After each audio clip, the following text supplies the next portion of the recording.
Hello FPL managers and welcome back for another video. My name's Jack and today we're taking a look at our updated wildcard draft for Double Game Week 22, as there have been a lot of FA Cup fixtures played at the time of recording, so we do have a better idea of who's going to be blanking over the next few game weeks, and we're going to have a look at the full 15-man squad today, as there has been quite a few changes to the team.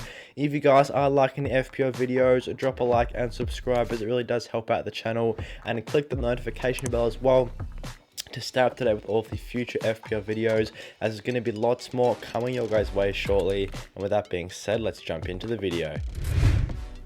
So let's have a look at our current Game Week 22 wildcard draft. I do think for our team, using a wildcard this week could be the best move, as our team was an absolute shambles coming into Game Week 21, as we have taken a lot of red arrows since the return of the Premier League season, as I wasn't really happy with our Game Week 17 wildcard team where we had unlimited transfers. Wasn't really able to cash in on any of those Manchester United assets that were firing, such as Rashford and Luke Shaw, as they were two of the highest scoring players. Also Bruno Fernandes as well would have been a nice pick from Manchester United.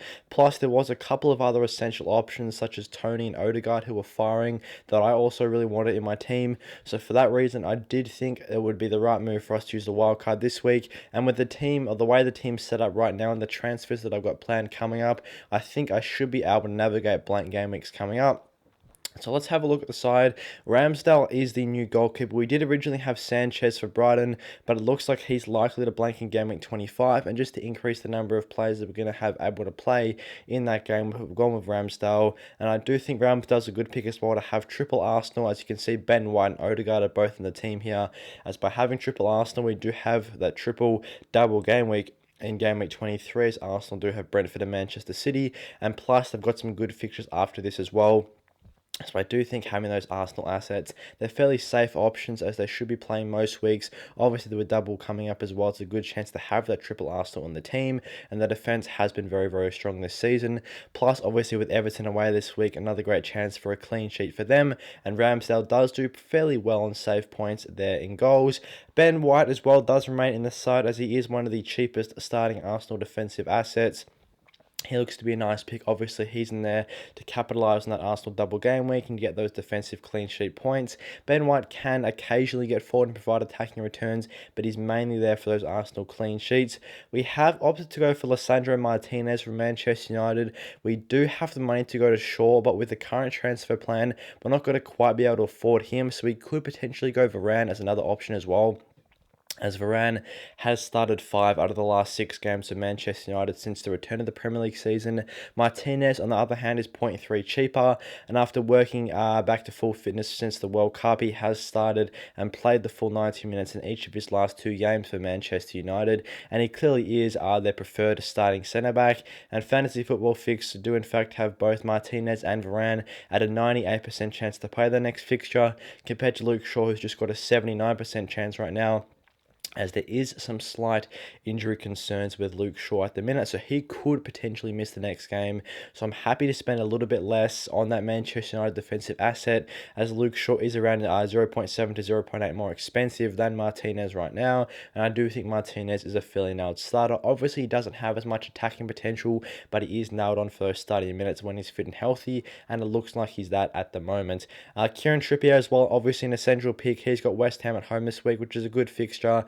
Newcastle's defence has been absolutely superb this season. There's no reason not to have Trippier in the team. And he has strung together a lot of consecutive hauls in terms of points. He hasn't blanked for quite some time now, Kieran Trippier, so he's been very consistent, especially since the return of the campaign as well. He's been absolutely excellent for Newcastle. So looking at the midfield now, we do have 3 players with a double game week in Rodrigo, Rashford and Fernandes. Rashford, Fernandes and Odegaard are 3 players that we've previously brought in on this wild card, or we're looking to bring in on the wild card. Currently, Rashford does take the captain's armband, as I do think he's going to be one of the most popular captain picks amongst our live managers, especially, as obviously Haaland will be a heavily captain player.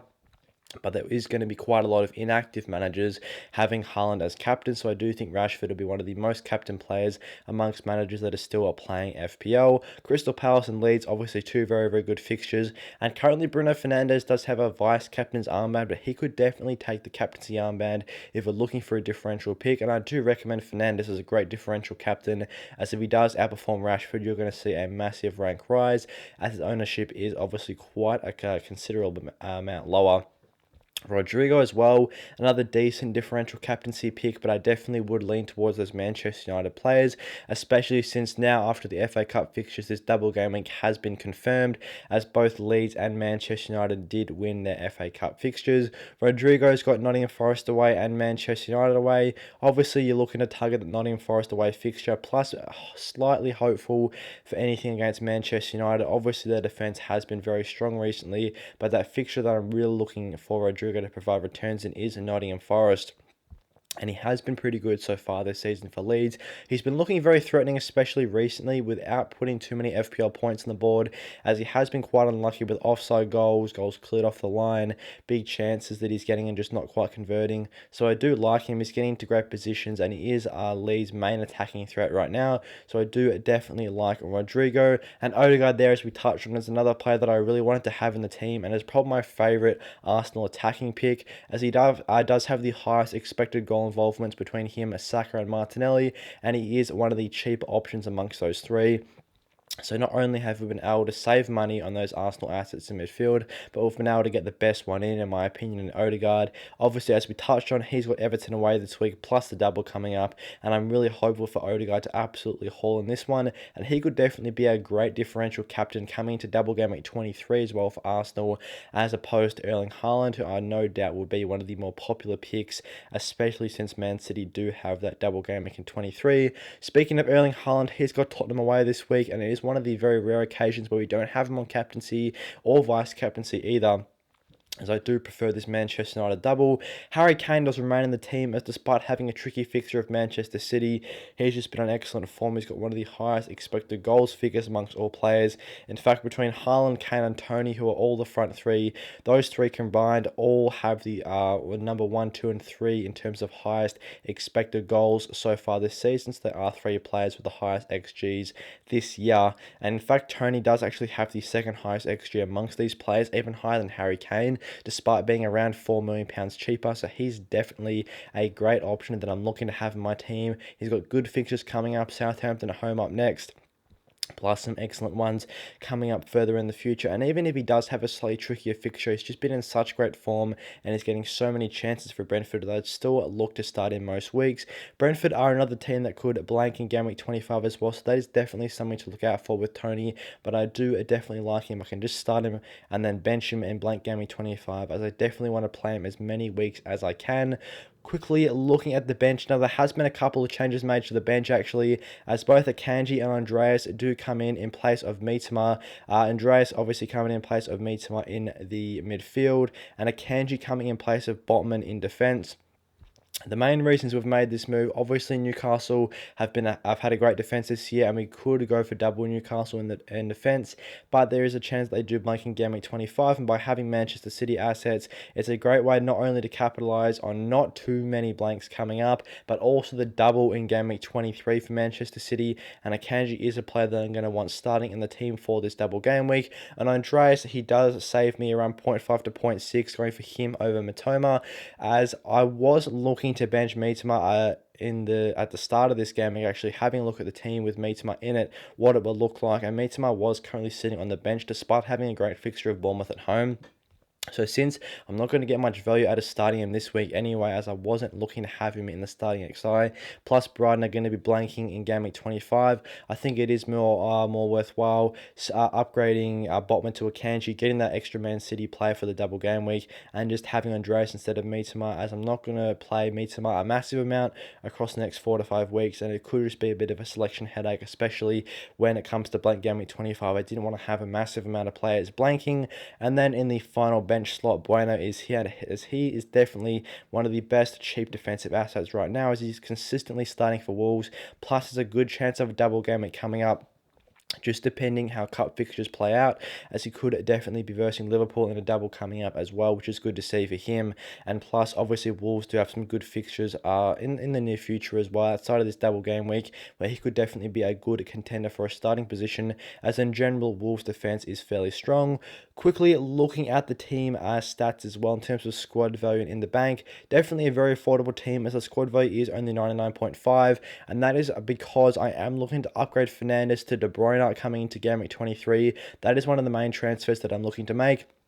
And now after this FA Cup fixture, fixtures have been played by Manchester United. We do know that they're very likely to blank in Game Week 25. So I am going to look to get rid of those Manchester United players, probably outside of Marcus Rashford. He'd be the only one that we're looking to keep between him, Martinez and Fernandes. So I do have the money to go Fernandes up to De Bruyne, have triple Manchester City and triple Arsenal for their double game weeks in 23. And then we can look to move Martinez onto Botman maybe and still capitalise on those Newcastle assets. Obviously, if Newcastle blank in 25, we can look to go for another defensive option, or we can also drop Martinez to the bench for that week and look to start someone else, whether that's Bueno. Obviously, Andreas there as well. He does have a good fixture in Game Week 25. He could be a potential starter, so that's also another option we could consider. So I am definitely very happy with how the team is set up right now, and when we're looking to get into Breno for Fernandes next week, it should be fairly easy to navigate blank Game Week 25. As having a look at this team right now, there shouldn't be too many players blanking, especially if we plan to add transfers well over the next few game weeks before blank Game Week 25 it does come around. Thanks for watching today's updated wildcard team. I hope you guys enjoyed the video and found it useful. If you did, drop a like and subscribe, as it really does help out the channel.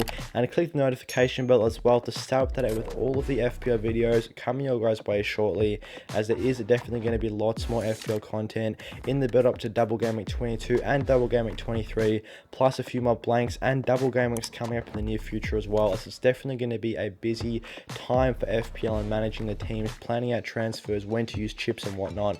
So definitely stay tuned for that. And with that being said, I'll see you guys in the next one.